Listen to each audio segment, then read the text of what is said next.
فیض اسی کو ملے گا جو ان سے وابستہ رہے گا، جو ان سے کٹے گا، جو ان سے دور ہوگا، اس کے لیے اللہ تعالیٰ نے اعلان فرما دیا ہے من عاد لی ولیا فقد آذنتہ بالحرب، جو میرے ولی سے دشمنی کرے گا میں اس کے لیے اعلان جنگ دیتا ہوں۔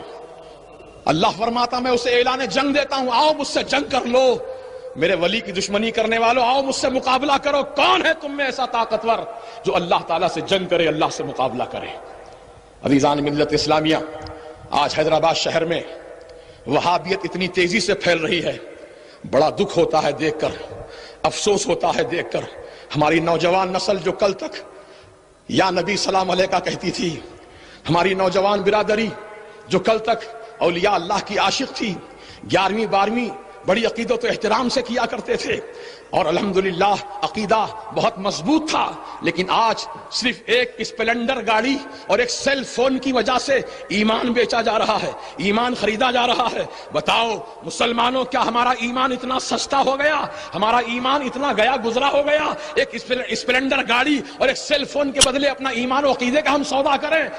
عزیزان ملت اسلامیہ، مرد مومن کی شان تو یہ ہوا کرتی ہے کہ دنیاوی لالچ میں وہ نہیں آتا، اپنے ایمان کا سودا نہیں کرتا۔ بھوکا مر جانا پسند کرے گا لیکن اپنے ایمان کو نہیں بیچے گا، بھوکا مر جانا پسند کرے گا، اللہ تو لال کی زندگی گزارنا پسند کر لے گا، جھوپڑے میں رہنا پسند کر لے گا، لیکن اپنے ایمان کا سودا نہیں کرے گا۔ آج نوجوانوں، آج اس مقدس اسٹیج سے آپ سے یہی گزارش کرنا چاہتا ہوں، خدا را آپ اسپلنڈر گاڑی اور سیل فون کے چکر میں نہ جائیں یا کسی اور پیسے کی لالچ میں نہ جائیں، کیونکہ مجیب علی رضوی کی عادت رہی ہے، الحمدللہ ہمارے اسلاف کا یہ وتیرہ اور طریقہ رہا ہے، ہم انہی کی سنت پہ عمل کر رہے ہیں۔ ہم جو بات کہتے ہیں وہ کان میں نہیں کہتے ہیں، میدان میں کہتے ہیں۔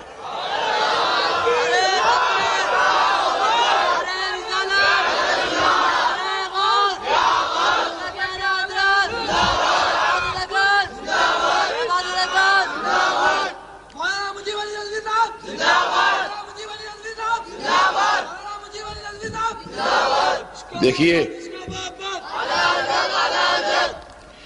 پاس و لحاظ مروت اخلاق اپنی جگہ ہے، لیکن جب بات دین و ایمان کی ہو، جب بات عقیدے کی ہو تو وہاں پاس و لحاظ مروت اخلاق کردار کا مظاہرہ نہیں کیا جائے گا، بلکہ جو بات حق ہے اس کو بیان کیا جائے گا۔ یہی ایمان کا تقاضا ہے، یہی ایمانیات کے اصول ہے۔ یاد رکھو ہمارے اسلاف کا یہی وتیرہ رہا، جیسا کہ ہندوستان کا شہنشاہ اکبر اعظم جب اس نے اپنا ایک نیا دین لاگو کیا، دین الہی کے نام سے، دین اکبری کے نام سے،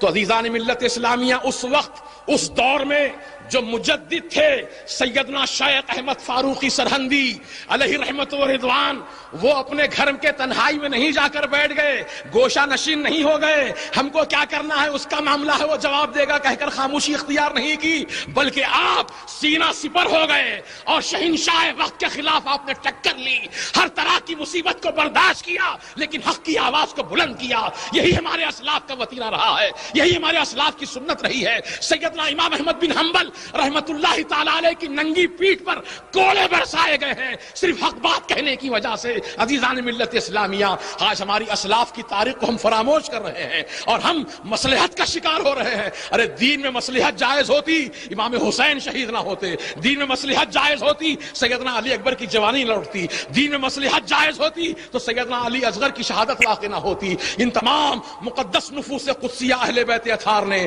اپنی عظیم قیمتی جانوں کا نذرانہ خدا کی راہ میں پیش کر کے جو دین و عقیدے کی حفاظت کا فریضہ انجام دیا ہے، آج امام حسین کا لہو پکار کر تم سے یہی مطالبہ کر رہا ہے، اے حسین کے چاہنے والوں، اے حسین سے محبت کرنے والوں، اے حسین کی محبت کا دم بھرنے والوں، اے حسین سے اپنی نسبت جوڑنے والوں، حسینی کردار کو زندہ کرو، حسینی کردار کو بیدار کرو۔ یہ وقت کا اہم ترین تقاضا ہے اور میں بڑی مؤدبانہ، بہت ہی مخلصانہ، بہت ہی احترام کے ساتھ ہمارے تمام اکابر علماء، اکابر مشائخ کرام، سادات اعظام کی خدمت میں تو ان کے قدموں کی دھول کی برابر بھی نہیں ہوں، میں ان کو کیا کہہ سکتا ہوں، میں کیسے جسارت کر سکتا ہوں کہنے کی، لیکن ہمارے اسلاف کی تاریخ اور ان کے وتیرے کو زندہ کرتے ہوئے یہی معروض ادب پیش کروں گا۔ حضور آپ سب سے ہماری یہی التجا ہے، یہی ہمارا معروض ادب ہے کہ اب آپ حضرات خاموشی اختیار نہ کریں بلکہ اپنی قوم اور ملت کو، اپنے چاہنے والوں کو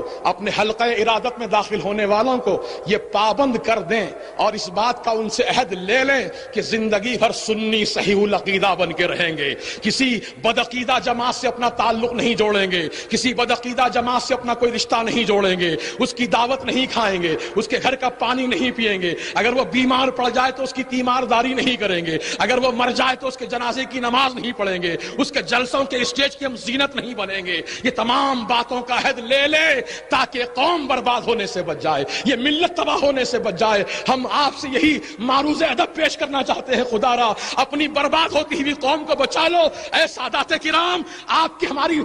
بارگاہ میں ہمارا معروض ادب ہے، اپنی قوم کو بچا لیجئے، آپ کے نانا جان کی اس امت کو تباہی سے بچا لیجئے، آپ کے نانا جان کی پیاری امت کو بچا لیجئے۔ اس امت کو بچانے کے لیے میرے آقا پیٹ پہ پتھر باندھے تھے، اس امت کو بچانے کے لیے میرے آقا اپنے گھر میں ایک مہینے تک چولہا نہیں جلائے تھے، اس امت کو بچانے کے لیے میرے آقا اپنے پیارے نواسوں کو قربان گاہ میں پیش کر دیا تھا۔ خدا را آپ انہی کی آل ہیں، انہی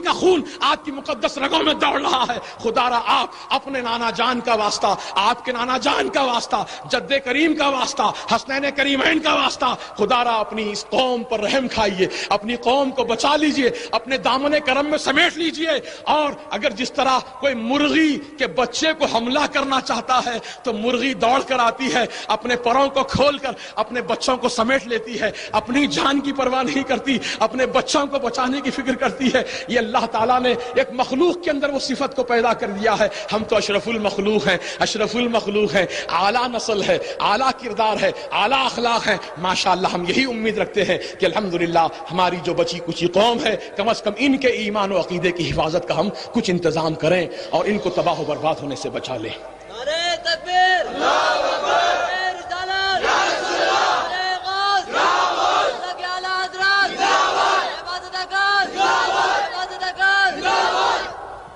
عزیزان محترم، باتیں تو بہت ساری کہنے کی ہیں اور وقت بھی ہو چکا ہے۔ میں نہیں چاہتا کہ زیادہ آپ کی سما خراشی کروں، بس جو کچھ میں نے کہا ہے اگر میرے کہنے میں کوئی بے ادبی، گستاخی یا غلطی، خطا واقع ہوئی ہو تو میں اللہ کی بارگاہ میں دست بدعا ہوں کہ مولا تعالیٰ اپنے کرم سے میری غلطی اور خطا کو معاف فرما دے۔ استغفر اللہ استغفر اللہ استغفر اللہ ربی من کل ذنب واتوب الیہ، اشہد ان لا الہ الا اللہ واشہد ان محمدا عبدہ ورسولہ۔ میں ایک بار پھر رحمت عالم کمیٹی کے صدر محترم اور صدر استقبالیہ حضرت پیر طریقت سید شاہ اسرار اللہ حسینی صاحب قبلہ رضوی المدنی، جو اسی علاقے کے ایک بزرگ ہیں اور اسی علاقے کی درگاہ کے سجادہ نشین ہیں، ماشاءاللہ آپ کا ایک بڑا اثر ہے۔ اللہ تبارک و تعالیٰ آپ کے ذریعے سے دین و سنیت کو اور مضبوطی عطا فرمائے۔ اور ہمارے صدر محترم عالی جناب مجیب احمد صاحب ایڈوکیٹ اور جناب شاہد اقبال میاں، اللہ تعالیٰ ان سب کو اور ہمارے خسرو نواب اور تمام دیگر حضرات جو اس کمیٹی کے لیے یقیناً بڑے محرک معاونین ہیں، اللہ ان سب کو جزائے خیر دے۔ وآخر دعوانا الحمدللہ رب العالمین۔